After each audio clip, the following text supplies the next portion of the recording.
अस्सलाम वालेकुम पाकिस्तान। आप देख रहे हैं सुबह की सोच। एक नई सोच लिए आपको कहते हैं खुश आमदीद। मेरे साथ है गजल अशरफ और मेरे साथ है हसनैन लियाकत। और आप सबको कहेंगे खुश आमदीद मेरी तरफ से भी सुबह की सोच में। और आज का दिन बहुत खास है, और खास इसलिए है, आज के दिन की अहमियत भी इसलिए है क्योंकि पाकिस्तान के एटमी धमाकों के 27 वर्ष मुकम्मल हो चुके हैं। जी हाँ, और पाकिस्तान ने आज ही के दिन भारत के 5 एटमी धमाकों का जवाब दिया था, और बड़े भरपूर तरीके से दिया था। चाकी के पहाड़ों में ये जवाब दिया गया था, और खित्ते में ताकत का तवाजुन बहाल किया था पाकिस्तान ने, और दिफा का हक भी मनवाया था। योम तकबीर हर साल 28 मई को मनाया जाता है, और आज 28 मई है, आज योम तकबीर मनाया जा रहा है। पाकिस्तान दुनिया के सामने पहली इस्लामी एटमी कुव्वत बनकर उभरा था, और पाकिस्तान ने एटमी तजुर्बात करके मुल्की दिफा को नाकाबिल तस्खीर बनाया था। पहली और आखिरी अभी भी हम ही हैं। जी हाँ, बिल्कुल। मतलब इस्लामी दुनिया में आप पहली थे और दुनिया की 7वीं कुव्वत बन गए थे।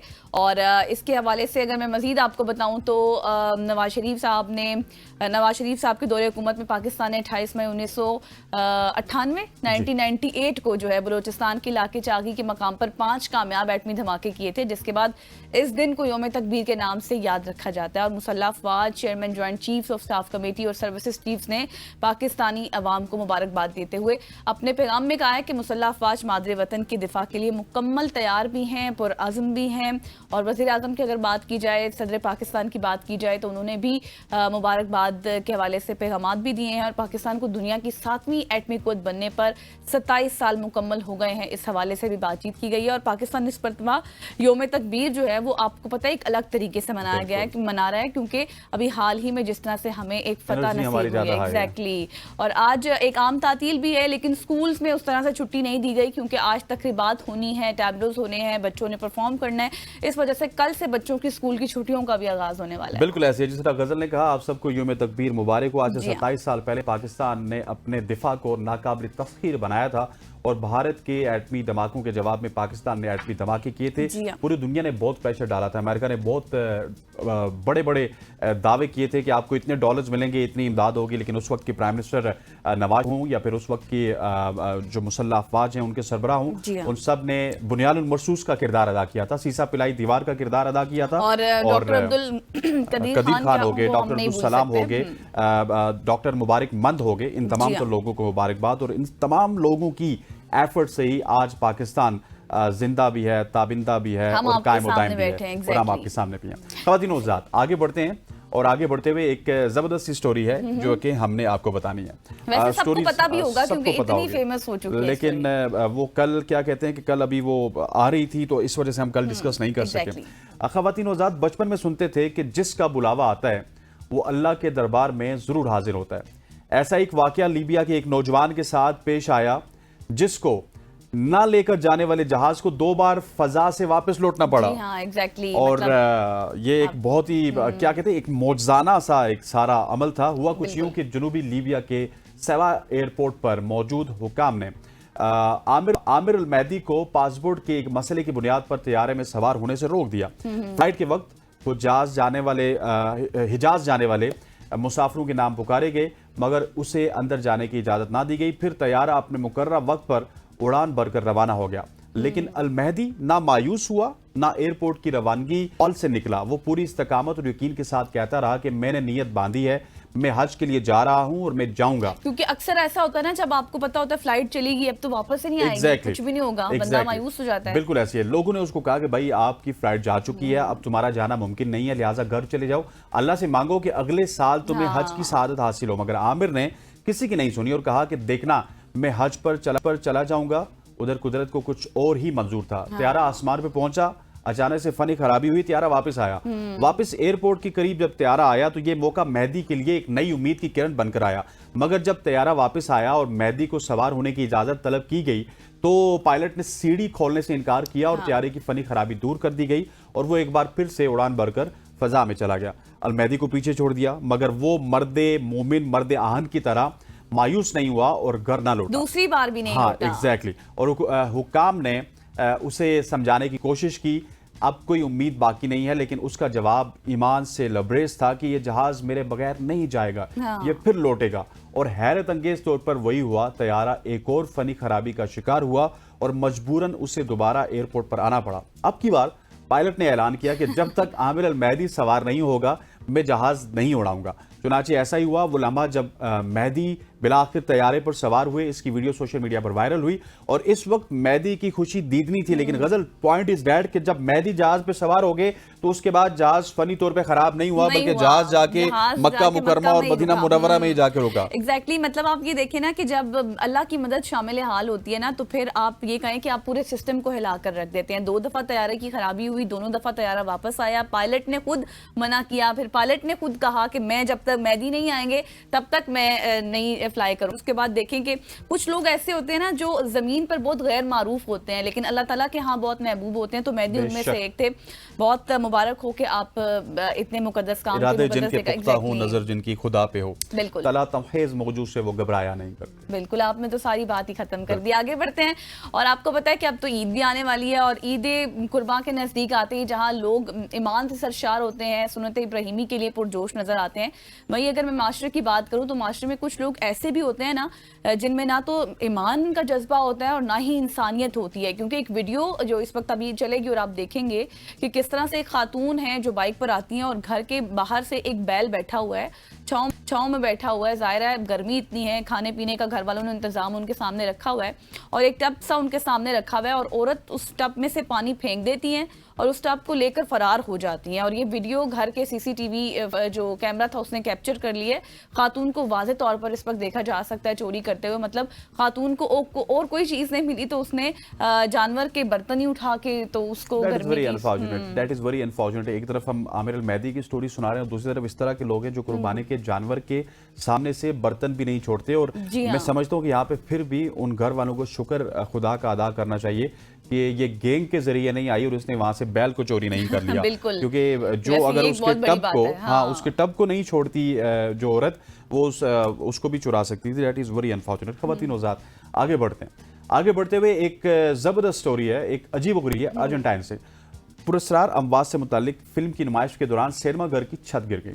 अच्छा। आपको बताऊं तो अर्जेंटाइन के एक सिनेमा हॉल में हाल ही में रिलीज होने वाली हॉलीवुड की मूवी है फाइनल डेस्टिनेशन ब्लड लाइन्स की, उसकी नुमाइश जारी थी और उसके दौरान एक अफसोसनाक वाकया पेश आया। हादसा उस वक्त पेश आया जब फिल्म के खत्म होने से कुछ देर कबल सिनेमा की छत गिरी और उसका एक हिस्सा गिरा। अच्छा। इस हादसे के बायस एक खातून शदीद जख्मी हुई जबकि हॉल को भी काफी ज्यादा नुकसान पहुंचा।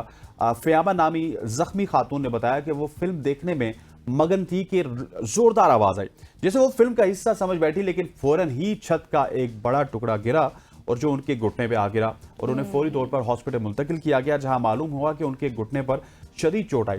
फ़यामा ने बताया कि अगर वो थोड़ा सा आगे ना झुकी होती तो वो पैनल उनके सर पर गिर सकता था, जिसके नतीजे संगीन हो सकते थे। और उन्होंने सिनेमा इंतजामिया पर गफलत का इल्ज़ाम आयद करते हुए शिकायत दर्ज करने का ऐलान किया और उन्होंने इंतजामिया से सवाल किया कि अगर ये छत के टुकड़े उनके साथ बैठी उनकी बेटी पर गिर जाते तो इसका जिम्मेदार कौन हो? लेकिन अभी इसका भी जिम्मेदार कौन है, ये भी एक बहुत बड़ा सवाल है कि इससे एक मैसेज भी है कि जब आप सिनेमा हॉल्स में जाते हैं तो इतने भी मगन ना हो जाएं, अपने इर्द गिर्द का भी ख्याल रखें, देखें कि कौन आ रहा है कौन जा रहा है, हर चीज़ की खबर होनी चाहिए, जाहिर है।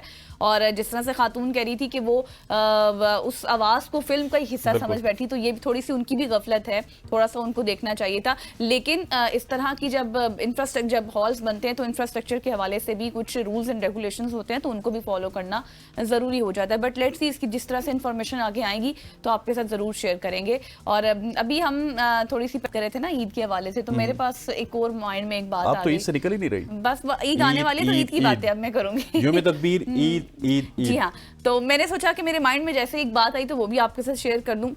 आप सबको पता है चूंकि बड़ी ईद अब नज़दीक ही है, तो हमारी जो स्टोरी है मैं जो आपके साथ शेयर करूंगी वो भी थोड़ी इससे मुतालिक है कि एक रिसर्च की गई है, उसके मुताबिक एक गाय जो होती है ना वो हर साल शार्क के मुकाबले में ज़्यादा बंदे मारती है। जी हाँ, ये मैंने कल पढ़ा और मैंने सोचा कि आपके साथ शेयर करूं कि जो शार्क होती है वो ज़ाहिर देखने में इंतहाई आप ये कहें कि वो ख़तरनाक होती है, लेकिन जो बैल होता है जिसको आप अपनी ज़बान में वैड़ा भी कहते हैं कुछ लोग, जो हर तरह के नामों से पुकारते हैं ना, तो वो इंसान भी कहते हैं। हाँ बिल्कुल, तो वो ना इंतहाई खतरनाक होते हैं, वो शार्क के मुकाबले में ज़्यादा खतरनाक होते हैं और वो बंदों को मारते हैं। और एक अंदाजे के मुताबिक शार्क से 5 अफराद हलाक होते हैं, जबकि घोड़े की बात करूं तो 20 और एक गाय 22 अफराद को मार सकती है।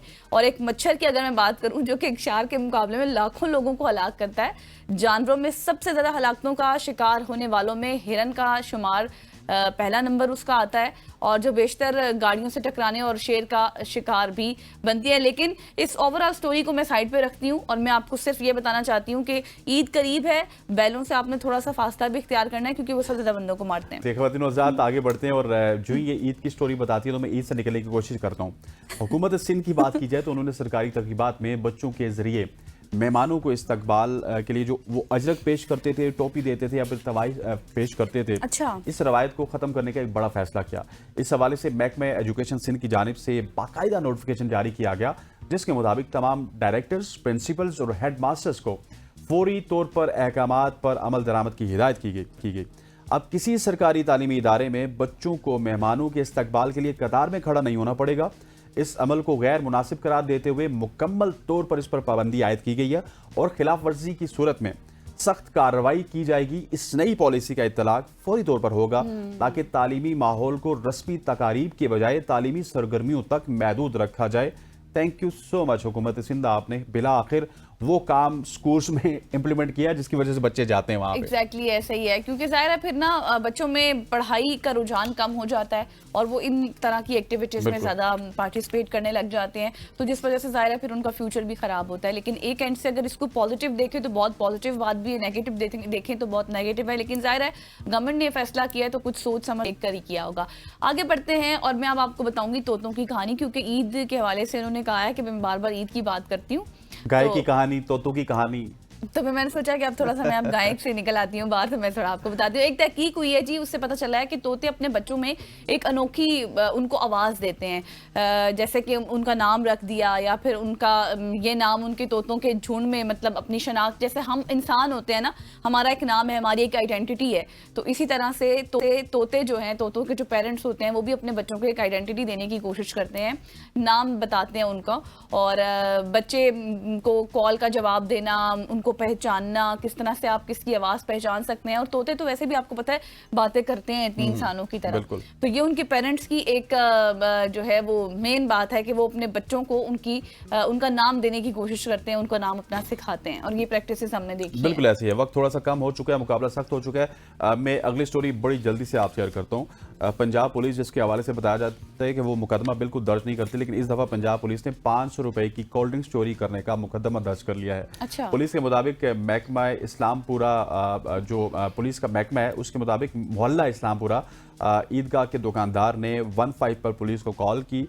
इसकी दुकान से 4 कोल्ड ड्रिंक्स की बोतलें चोरी हुई थी, जिसके बाद पुलिस ने नामालूम चोरों के खिलाफ मुकदमा दर्ज कर लिया है।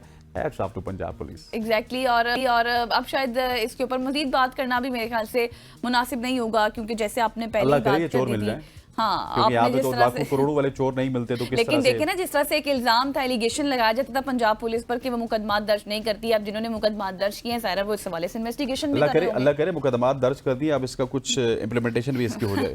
बिल्कुल, तो वो हमें जल्द नजर आएगी। जैसे इन्फॉर्मेशन सामने आएगी यकीनी तौर पर हम आपके साथ जरूर शेयर करेंगे। और ये थी जी आज हमारी स्टोरीज का सेगमेंट, जिसको अच्छे तरीके से हमने एक्सप्लेन किया, बहुत अच्छी अच्छी बातें बताई, क्योंकि ईद भी नजदीक है तो ईद से रिलेटेड ही हमने कहानियां भी आपके साथ शेयर की, famous stories I mean to say. यहाँ पर लेंगे एक ब्रेक और ब्रेक के बाद वापस आएंगे, थोड़ी मौसम के हवाले से भी बात करेंगे। Stay with us.